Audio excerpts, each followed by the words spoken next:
அளவற்ற அருளாளரும் நிகரற்ற அன்புமாகிய வல்லம் அல்லாஹ்வை போற்றி புகழ்ந்தவனாக அவருடைய ஹபீபே பெருமானார் ரசூலை கரீம் ஸல்லல்லாஹு அலைஹி வஸல்லம் அவர்கள் மீது நம் அனைவரின் மீதும் அல்லாஹ் ஜல்ல ஷஅனுஹு தஆலாவுடைய சாந்தியும் சமாதானமும் என்றென்றும் நிகரட்டுமாக. ஆமீன். அருமையானவர்களே, நண்பருக்கும் பாசத்திற்குரியவர்களே, அல்லாஹ்வின் நல்லடியார்களே, சூரத்துல் ஹூத் இந்த சூறாவிலிருந்து ஒரு ஆயத்து வஸ்னஇ ஃபுல்க பிஅஅயினினா வவஹ்யினா ولا تخاطبني في الذين ظلموا انهم مغرقون. அல்லாஹ் ஜல்ல ஷஅனுஹு தஆலா சையதனா நூஹ் அலைஹிஸ்ஸலாத்து வஸ்ஸலாம் ஒரு கட்டத்துக்கு மேல மனிதர்களிடத்துல என்ன செய்ய போராட முடியல. கலிமா வச்சுருந்தாங்கப்பா, சிலைகளை வணங்காதீங்க. ஏன்னா அவங்க காலகட்டத்துல தான் சிலை வணக்கமே உண்டானது. அவர்கள் காலகட்டத்துல தான் என்னது அப்படின்னு சொன்னா, ஆதம் அலைஹிஸ்ஸலாத்து வஸ்ஸலாம் காலகட்டத்துல சிலை வணக்கமோ ஷைத்தானுடைய எதுவுமே கிடையாது. ஒரே ஒரு குற்றம் நடைபெற்றது, அதுவும் அவருடைய பிள்ளைகள்ல ஒரு பிள்ளை கொலை செய்யப்பட்டது. அந்த ஒரு குற்றம் மட்டும் தான் நடந்துச்சு. அதற்கு பின்னால் சையதனா நூஹ் அலைஹிஸ்ஸலாத்து வஸ்ஸலாம் அன்னவர்கள் வந்ததுக்கு பின்னால் தான் சிலை வணக்கங்கள் உண்டாகுது. அதுக்குதான் இவங்க நபியாகவும் ஆக்கப்பட்டார்கள். எவ்வளவு சொன்னாங்க, எல்லாத்தையும் போய் சொன்னாங்க, வீடு வீடா போய் சொன்னாங்க, ஆளெல்லாம் சந்திச்சு சொன்னாங்க, அப்பா சிலையை வணங்காது, அது கடவுள் கிடையாது, அல்லாஹ் தான் ரப்பு. ஒரு கட்டத்துக்கு மேல என்ன செஞ்சுட்டாங்க அப்படின்னு சொன்னா, இதற்கு மேல தாங்க முடியாதுன்னு நினைச்சிட்டாங்க. அல்லாஹ் பதுவா செஞ்சுட்டாங்க, எல்லாம் இதுக்கு மேல முடியாது, இவங்களை அழிச்சிருந்தாங்க. அல்லாஹ் ஒத்துக்கிட்டான். ஒத்துட்டு என்ன செஞ்சாங்க அப்படின்னு சொன்னா, அழிக்கிறது எப்படின்னா வரலாற்று குறிப்போடு இருக்க வேண்டும். ஏன் அழிந்தார்கள், எதற்காக வேண்டி அழிந்தார்கள், அப்பதான் பின்னால் வரக்கூடிய மக்கள் அதை பார்த்து, அதை யோசித்து, அதை சிந்தித்து என்ன செய்யணும், மக்கள் என்ன செய்யணும், நேர்வழி பெறணும் என்பதற்காக வேண்டி அல்லாஹ் ஜல்ல ஷஅனுஹு தஆலா அழிப்பதையும் சாதாரண அறிவிக்கல. அழிவினுடைய விளைவுகளை அவர்கள் எப்படியெல்லாம் சந்தித்தார்கள் என்பதை தெரிய வேண்டும் என்பதற்காக அல்லாஹ் உருவாக்குறார். என்ன சொன்னா, கப்பலை கட்டுகிறார். அவங்க மூசா நூஹ் அலைஹிஸ்ஸலாம் எல்லா கப்பல் தான், எனக்கு அதெல்லாம் தெரியாது, கப்பல்லாம் எனக்கு தெரியாது, கப்பல் எப்படி செய்ய தெரியல, நபியா அல்லாஹ்தான் அவங்கள என்ன கப்பலை செய்ய தெரியும். அல்லாஹ் ஜல்ல ஷஅனுஹு தஆலா என்ன செஞ்சா அப்படின்னு சொன்னா, முதல்ல மரங்களை வரவீங்க, மரக்கட்டைகளை வரவீங்க. இந்த மரக்கட்டைகளை என்பவன் ஷாம் தேசத்திலிருந்து கொண்டு வரப்பட்டது. கட்டைகள் அந்த தேசத்திலிருந்து என்ன மரம் என்பதை ஆராய்கின்ற போது முஃபஸ்ஸிரீன்கள்ல ரூஹுல் பயான் போன்ற கிதாபுகள்ல ஆராய்கின்ற பொழுது அது தேக்கு மரம் தான் என்று எழுதுகின்றார்கள்.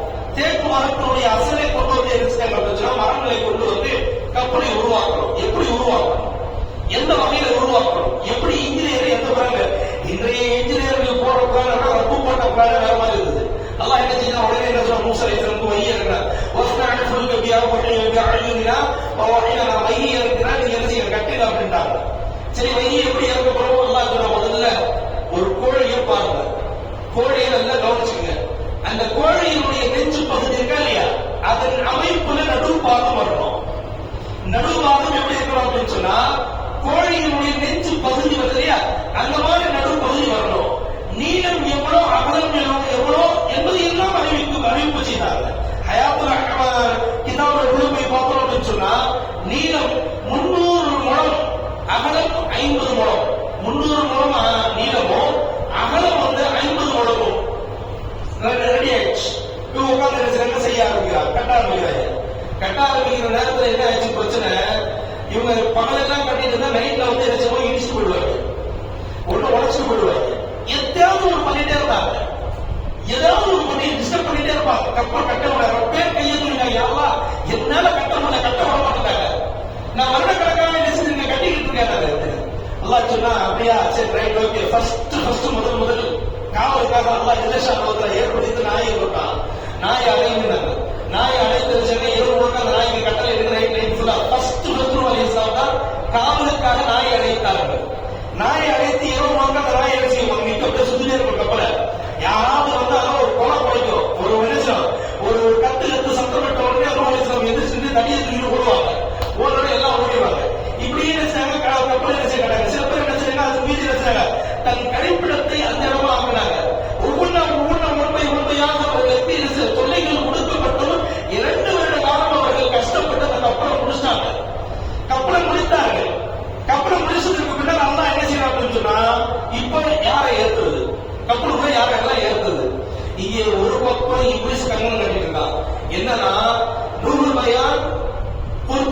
போன்ற தஃசீர்கள் எழுதுறாங்க, உள்ள போகணும்.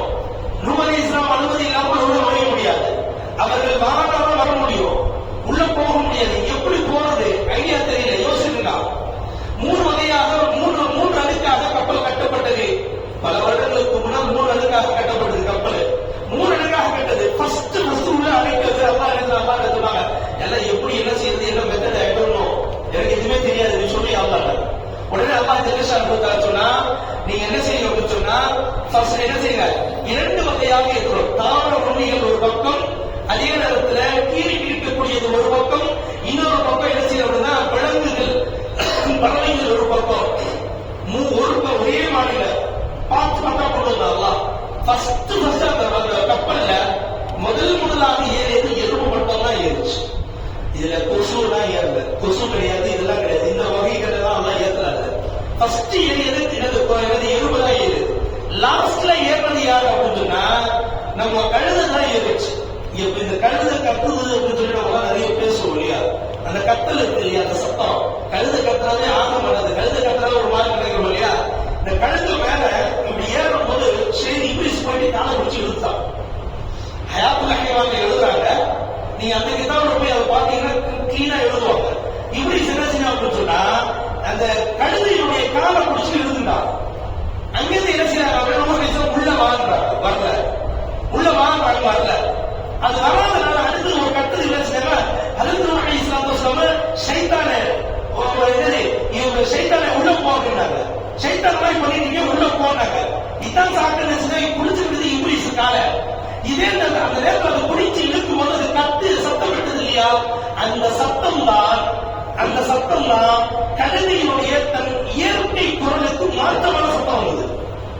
அதனுடைய சத்தம் என்ன சொன்னா தன்னுடைய இயற்கை குரலுக்கு மாற்றமான முறையில் இப்ளீஸ் கொண்டு வந்ததுதான் அந்த சத்தம்.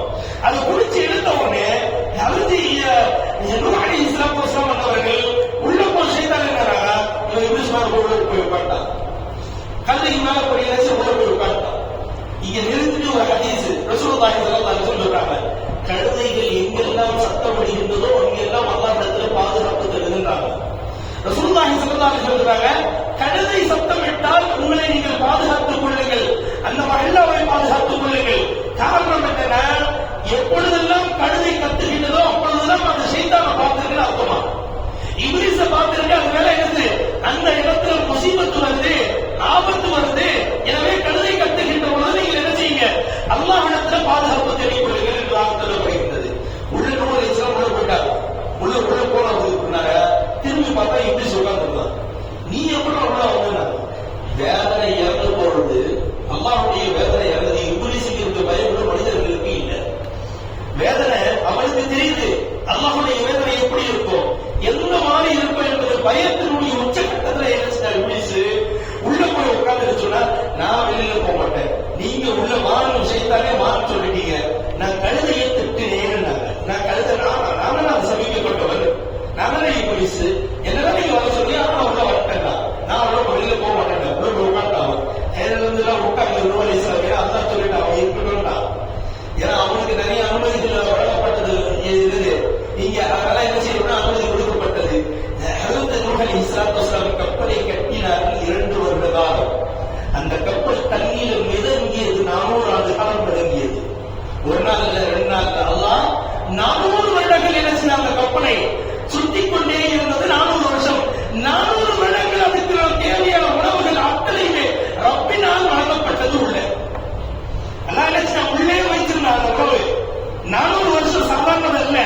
ஹதீஸ் கிதாபுகள் முஃபஸ்ஸிரீன்கள் நிறைய உள்ள போய் இந்த கப்பல் சம்பந்தமாக பார்க்கின்ற பொழுது, சரி இந்த கப்பலுக்கு இவ்வளவு ஆயிரம் 300 500 என்ற 6000 இப்படி வருது அப்படின்னு சொல்லி இது எப்படி வருது அப்படின்னு ஆய்வு செய்கின்ற பொழுது ஈசா அலைஹிஸ்ஸலாம் அவருடைய காலகட்டத்தில் வந்தது. அவருடைய தோழர் அவருடைய சஹாபி ஒருத்தர் போய் கேட்டாரு, நீங்க மன்னிப்பு எழுதுறீங்க, எனக்கு என்னன்னா நூஹ் அலைஹிஸ்ஸலாமுடைய கப்பலுடைய நீளம் அகலம் தெரியணும். அதுக்கு நூஹ் அலைஹிஸ்ஸலாமுடைய மௌத்தானதுல இருந்து ஒருத்தர் யாராவது நம்ம கேட்டதா, இந்த மௌத்தா இருக்கலாம் அவங்களை கேட்டால் நமக்கு விவரம் தெரியும், அதுக்கு நீங்க யாராவது ஏற்பாடு பண்ணுங்க. அல்லாஹ் ஈசா அலைஹிஸ்ஸலாம் இந்த விவரம் எல்லாம் தஃசீர்ல எழுதப்பட்டது, இதெல்லாம் பொய்யெல்லாம் கிடையாது. ஈசா அலைஹிஸ்ஸலாம் போய் கேட்டாங்க, ஈசா அலைஹிஸ்ஸலாம் அல்லாஹ்ட்ட கேட்டாங்க.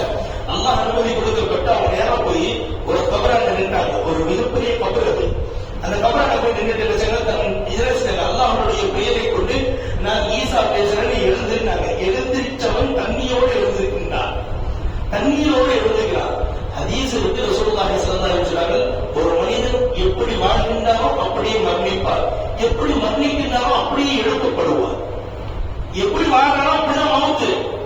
அல்லாஹ் சொன்னா அல்லாஹ் மௌத்து என்ன ஆனதும் பாடலும் வாழ்றாங்க, ஆனதும் பாடலுமாகத்தான் மௌத்து. எப்படி வாழ்க்கை அப்படிதான் மௌத்து.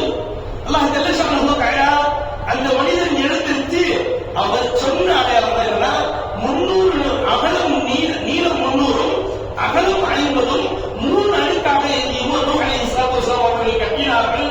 அந்த அந்த இது அதனுடைய மேல பின்பக்கம் வந்து கொஞ்சம் அகலமாகவும் முன்பக்கம் குறுமையாகவும் இருந்தது என்பதாக செய்த நூஹ் அலைஹிஸ்ஸலாத்து வஸலாம் அவர்களுடைய காலகட்டத்தில் இறந்தவரை ஈசா அலைஹிஸ்ஸலாம் எழுப்பி கேட்க அவர் வருவோம் சொன்ன அந்த வருடத்தின் பின்னால் வந்தவர்கள் சொன்னார்கள் என்பதாக எழுதுறாங்க. ஆனால் ரசூலுல்லாஹி ஸல்லல்லாஹு அலைஹி வஸல்லம் வந்தவர்கள் இது சம்பந்தமான இந்த கப்பல் சம்பந்தமான விஷயங்கள் நிறைய விவரிச்சிருந்தாங்க. இது சரியில்லை என்பதாக நிறைய பேர் சொல்லுகின்ற பொழுது கிதாபுகளை படித்த வேதக்காரர்கள் மூலியமாக ஈசா அலைஹிஸ்ஸலாம் எழுப்புறாங்க என்று சொன்னாங்க. இந்த செய்திகள் எல்லாம் பின்னால் அவர்கள் என்ன செய்யணும் சொல்லப்பட்டது என்றால் சொல்லப்படுது. இந்த விஷயம் என்ன தெரியுங்களா? ஒரு விஷயத்தை நம்ம எல்லாம் தெளிவா பழகணும்.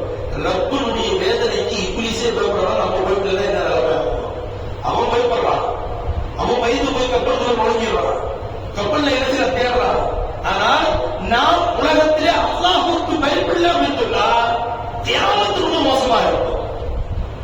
மறுமை வாழ்க்கை கபருடைய வாழ்க்கை மோசமான நிலைக்கு செய்யும் ஆகும் என்பதை இந்த ஆயத்தை கொண்டு அல்லாஹ் ஜல்லஷானஹு நமக்கு விவரிக்கிறார். நூஹ் அலைஹிஸ்ஸலாத்து வஸலாம் அவர்களுடைய வரலாற்று குறிப்புகளில் நிறைய நீண்ட வரலாறு. இந்த கப்பல் கட்டும் போது நிறைய விஷயங்கள் நடைபெற்றது. அதெல்லாம் இங்க சொல்லணும்னு நேரம் பட்டாது. அல்லாஹ் ஜல்லஷானஹு தஆலா வஸ்னஅல் ஃபுல்க பிஅய்யினா வ வஹய்னா அவங்களுக்கு வழியை இறக்கி இந்த மாதிரி கட்டுங்க, இந்த மாதிரி கட்டுங்க, இந்த மாதிரிலாம் செய்யணும். இதை வந்து என்ன செய்வாங்க, நிறைய பேர் வந்து உங்களுக்கு தொந்தரவு கொடுப்பாங்க, இப்படிலாம் செய்யுங்க என்று அல்லாஹ் ஜல்லஷானஹு தஆலா இந்த ஆயத்தை அவர்களுக்கு சொல்லப்பட்டு அவர்கள் அந்த கப்பலை கட்டினார்கள் என்பதாக 400 வருஷத்துக்கு அப்புறம் கடைசியாக என்ன ஒரு இடத்துல இறங்கினார்கள். இறங்கியதற்கு பின்னால் அவங்க கூட வந்து அவங்க எல்லாருமே குழந்தை இல்லாமல் நோக்காயிட்டாங்க. யாருமே வந்து